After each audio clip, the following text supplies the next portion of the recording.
An interesting observation at UGA practice. I want to get to that, and plus the other stuff you saw there as well. But let me kind of lead into this with the Arik Gilbert story, which was, I guess there were reports that he's had an auto accident. We've seen some photos of what appears to be his car, like the Mercedes he was driving. It sounds like he is okay, but you also kind of noticed something yesterday, and you reported on this at DawgNation.com about where he was in the pecking order among these Georgia tight ends during a drill that you saw. So you mind just talking through all of that here for a second? Yeah, and I want to be sensitive to this because I know obviously Arik is someone who gets a ton of media attention, and almost none of it is his fault other than he was a generational high school prospect. But, the week of the first game, he does have that auto accident, and very fortunately, he is okay. He was at practice yesterday. There were no limitations there. He appears to be fine. When asked about injuries, Kirby Smart said that Georgia was good on that front there.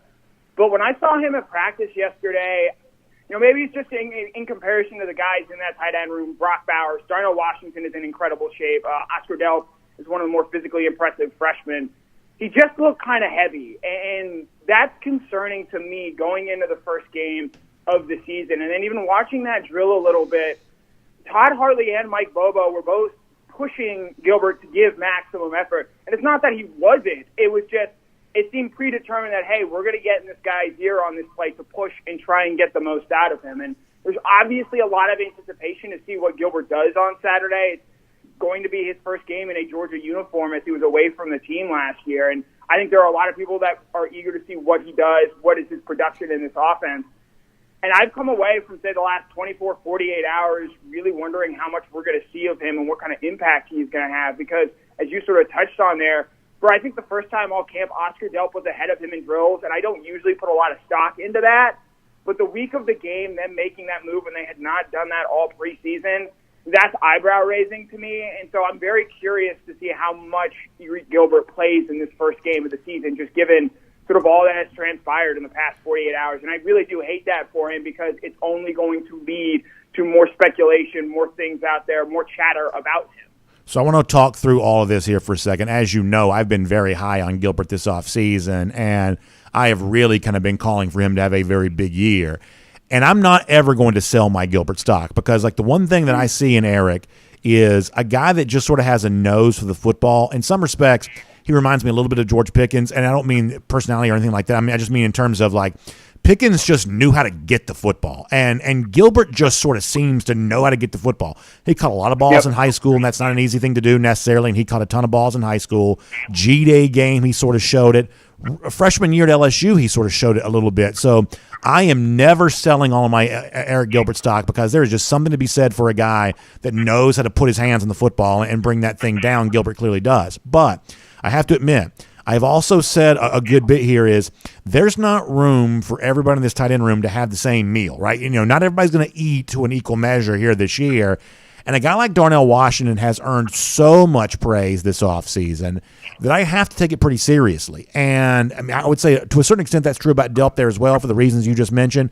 But it's really been Washington whose level of, like, whether it be official reports or just whispers that you kind of hear in your little sewing circles, whatever else, people are just kind of talking up Darnell here a little bit right now. And so if Darnell's in line for that kind of year, there's not room for Gilbert to have the kind of year that I thought he was going to have. And so maybe that's what this ends up being is I do truly believe that Brock Bowers is going to have a sensational year, and I think there's room for another Georgia tight end to also have a very good year there as well. But there's probably only room for one other than Bowers. And so if it is Washington, it's probably not going to be Gilbert. Yeah, and I think your George Pickens one is certainly an interesting one because I do see some parallels there. And, in football, there are just some guys that are just, they can turn it on when the game comes, and they are the best player in the field. I think George Pickens was that way. I think Arik Gilbert is that way a little too, or when the lights are on, he's just able to rise up and elevate there. You look at what he did on G-Day. He was the most physically impressive player out there, just really stunning a number of Georgia defenders who were pretty good last year. And I think the one key difference there is, Georgia didn't have a bunch of other George Pickens in that wide receiver room. Georgia does have a lot of other Arik Gilberts in that tight end room. And I think if you're looking at this, I'm in complete agreement with you. And I'm someone who's maybe even been a little bearish on what Brock Bowers might do this year. That guy's a stud. He's going to get his touches. He's going to get his numbers.